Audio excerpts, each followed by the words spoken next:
Gusto nyo bang makilala ang inyong business, kumita, sumikat at maging patok online or TV? Get more customers and grow your business. Advertise now. From the studios of Litter News Philippines, Errol Dacame of Camaong Asset.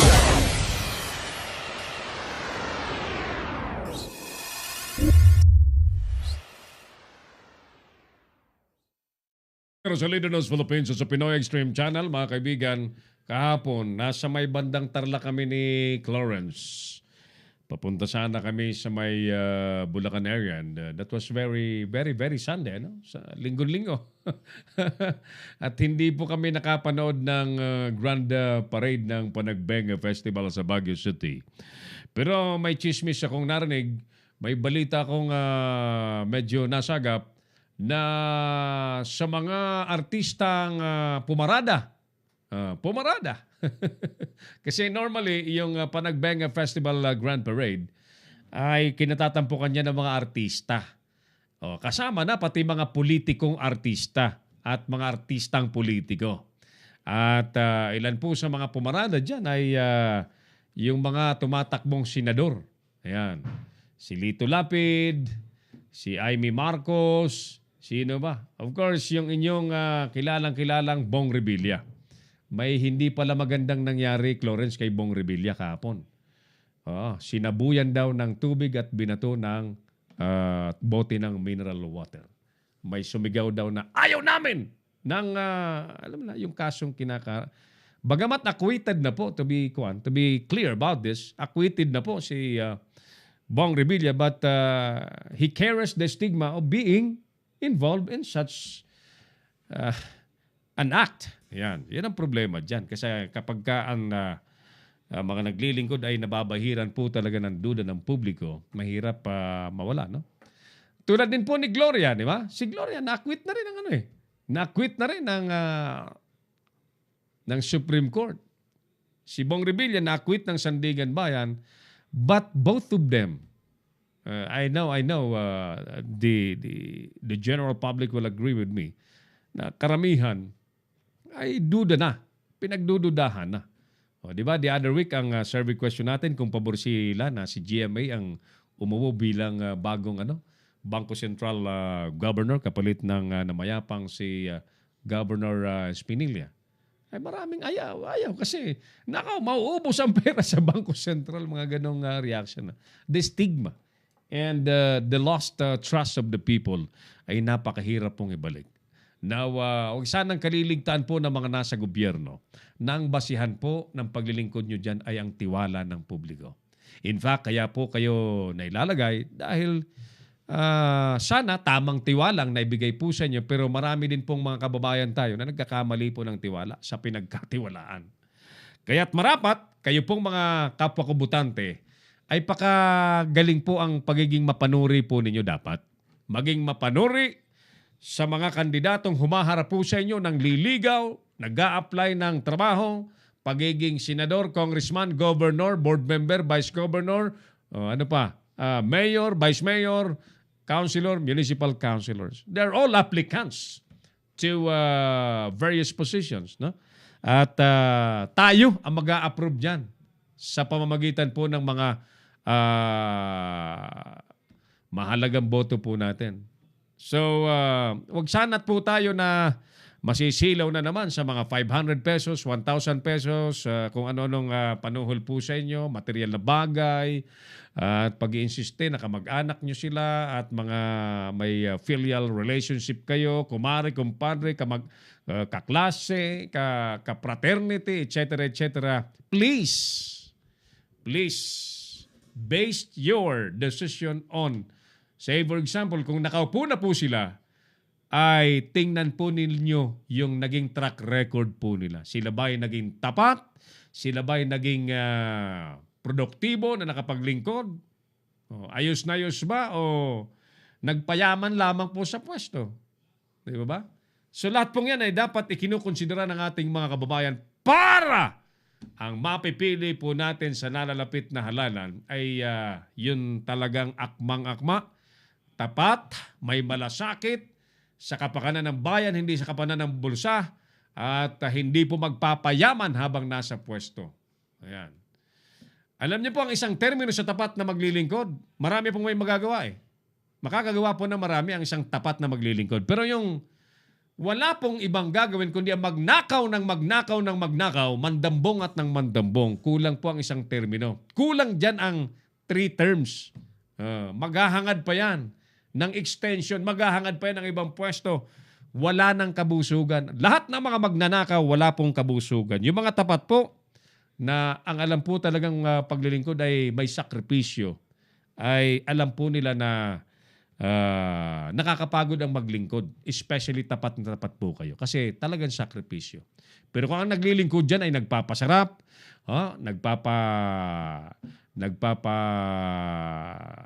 nagpapayaman, at dinadambong lamang po ang kabangyaman, kulang sa kanila. Kahit 20 years. Gusto nila dynasty. Di po ba? Gusto nila habang buhay sila na. Masarap sa pwesto eh. Di ba? Nasasarapan sila sa pwesto. So, ganun po. Anyway, mga kaibigan, ito nga po ang tema po natin ay ang balak po ng PIDEA, ng DILG, ng Philippine National Police na paglalabas po ng narco list. Ang ibig sabihin po ng narco list ay listahan po yan na gagawin po ng gobyerno. Allegedly ay mga pangalang kumpirmado, validated na sangkot sa drugs. But I would like to repeat my question. Mga kaibigan, nasaan na kaya yung unang listahan? Nasaan na kaya at anong nangyari na doon sa mga nakalista doon? May mga mayor doon eh. May kilala akong taga Sambales. Kumakandidato pa yata ngayon sa mas mataas na pwesto. Sa Bulacan, mayroon din.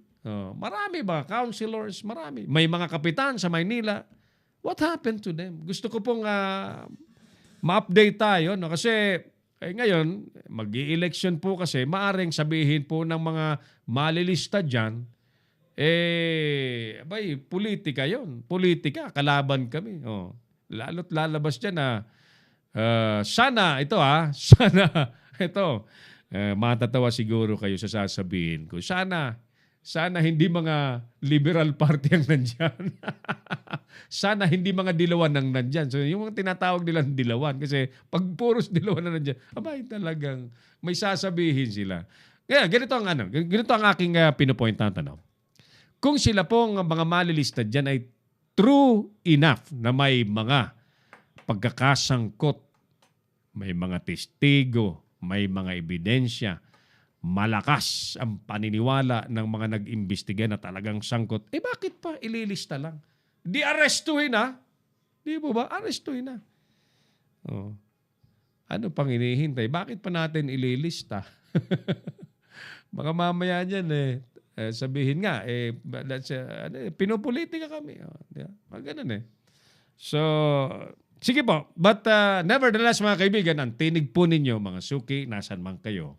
Nasa Pilipinas man kayo, nasa Japan, sa Middle East, America, ay nais po namin kayo makasama sa ating palatuntunan. Tawag po kayo or mag-comment po kayo sa ating comment section ng Leader News Philippines. At yan po ay garantisadong babasahin po natin. Juan Magdalena is with us. Thank you, Sir Juan Magdalena. Darrell De La Vega of Batangas is joining us also. Boots Arcangel dyan sa Batangas tuloy sa Caloocan City. Para makita kung sino ang mga adik na sasabak sa labanan sa eleksyon, hindi sila iboto. Tama yun, hindi iboto. But sabi ko nga po sa inyo, kung talagang matibay yung mga ebidensya, bakit hintayin pa na makakandidato? Pwede arestuhin na kung talagang may mga ebidensya. Di po ba? So, Manay John, Bornasal dyan sa Paranaque, Las Piñas. How do you find our audio now? Okay na po ba? Palagay ko loud and clear, no? Loud and clear. Very soon, mga kaibigan, lahat ng kakausapin po natin dito ay will be on live video. Kasi mas maigi pong nakakaharap natin. Face-to-face yung mga i-interviewin natin. Nanonood din at kasama din po natin ang ating buting pastor ng Baguio Calvary Chapel, Pastor Ram Gambo, ang ating head anchor ng Bible Cafe. Yan po ay napapanood live worldwide alas 9 hanggang alas 10:30 po ng gabi, Philippine time, at sa Amerika naman po mga bandang alas 7 ng umaga siguro yan. Onwards. Okay, sige. Tuloy tayo. Ano pong masasabi nyo? Tama lang bang maglabas ng narco-list ng gobyerno bago maghalalan? Ayan. So, sino kaya ang pwedeng makapagbigay sa atin ng update as to what happened doon sa unang listahan? Ako curious lamang. Ulitin ko, I am not against the drug war. Nangungumusta lang ako doon sa mga una. And of course, ulitin ko yung 6,000 pulis na inilista. Yung si Presidente mismo ang talaga nagsabi. May mga generals pa nga, di ba? And 6,000 lahat. Inactive service ng mga pulis. Nasaan na kaya sila? Alright. Sige. 0927-494-2175 and 0949-736-5000. Isa pa ho sa mainit na pinag-uusapan ngayon ang mga loans na ina-access po ng ating pamahalaan sa mga bansa, no? And ang medyo controversial ngayon ay ang loans na pinapasok po ng ating gobyerno sa China. Sa China. Napanood niyo po ba yung video ni Nas Daily? Gusto ko sanang i-play natin, Clarence, yung video ni Nas Daily. Kaya lang baka magreklamo siya, no? But we never intend to infringe any copyright doon sa video. Gusto ko sanang ipakita, sana. Hindi natin we really would like to educate the people. Wala tayong, number one, hindi naman natin pagkakakitaan. Wala naman tayong kikitain dyan sa video yan. Okay lang, we are very much careful. Baka maka-violate kami ng copyright. Yan, copyright. Kaya hindi namin basta-basta. May research si Nas, yung popular online personality ng kanyang page po ay Nas Daily. Sinasabi niya po doon sa video, napanood mo, Clarence, ba? Sinasabi niya sa video, lahat ng bansang pinautang ng China ng bilyong-bilyong dolyar, lahat po sila hindi nakabayad. Lahat po ng mga proyektong pinondohan na bangkarote. At ayon daw po sa mga kontrata at pinagkasunduan, kapag ka hindi nakabayad, kailangang isurrender sa China lahat ng proyekto. Mga skyscraper buildings, mga airports, mga pantalan, at mga bahagi yata ng kalupaan ng mga bansang umuutang sa kanila. Bakit hindi nakababayad? Sapagkat lumalabas, mga kaibigan, na onerous, disadvantageous yung mga kontrata. Pabor lamang sa nagpapautang at disadvantages po sa nangungutang. And in our case, sana po ay talagang matingnan natin ng maigi na tayo po ay hindi masasadlak sa kapahamakan. Ano? Kaya nga po may, pakita mo nga, Clarence, yung may mga comparison ng interest rate, no? Lumalabas, mga kaibigan, na ipinagmamalaki daw po ng mga taga-finance department na pinakamababa ang sa China. 2% daw, pinakamababa. Ang hindi nila alam at hindi nila pinagtatapat, sa Korea po ay, sa Japan ay 1% lamang. And payable pa for 20 years, ang grace period pa ay 10 years. Yung China, 2% per month, may grace period na 7 years, payable for 10 years. Napakaigsi at mataas yung interest rate. Sa Korea, sinasabi doon sa isang research na 0.15% lang.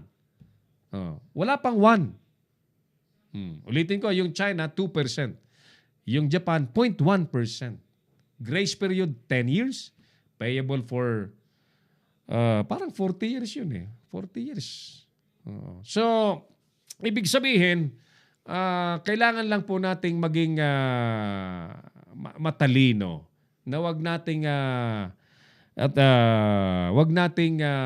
limitahan ang ating mga options sa Chinese loans, no? Sapagkat marami naman pong maring mag-extend ng mga ganyang investment na may mas paborable pong terms, no?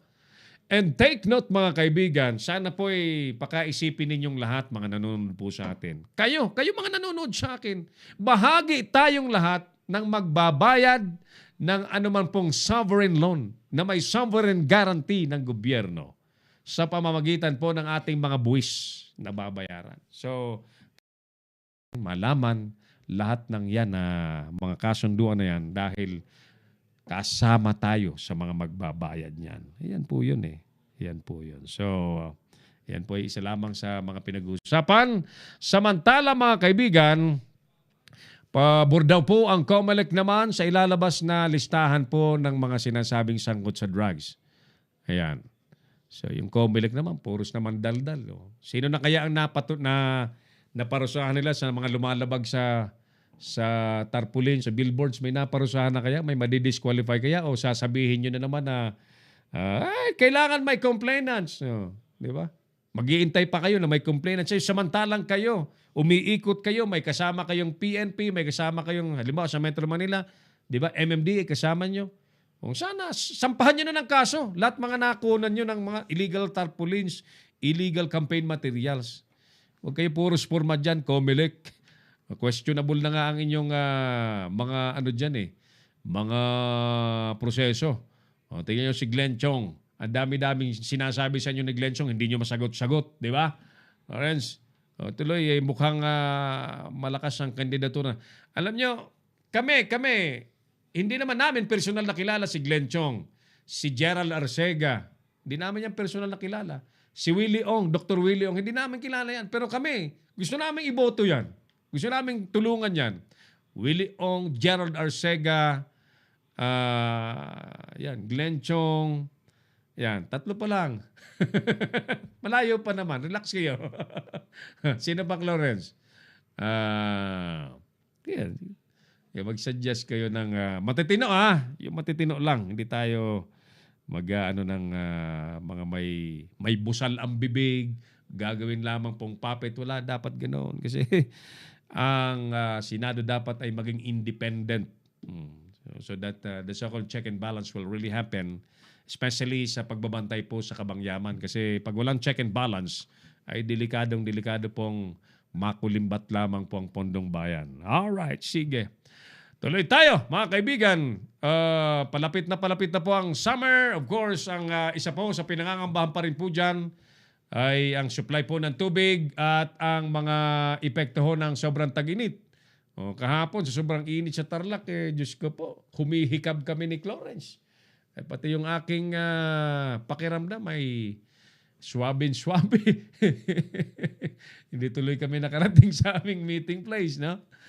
Ingat po kayo sa may mga health conditions ay be very careful at mahirap po yung maisahan po kayo.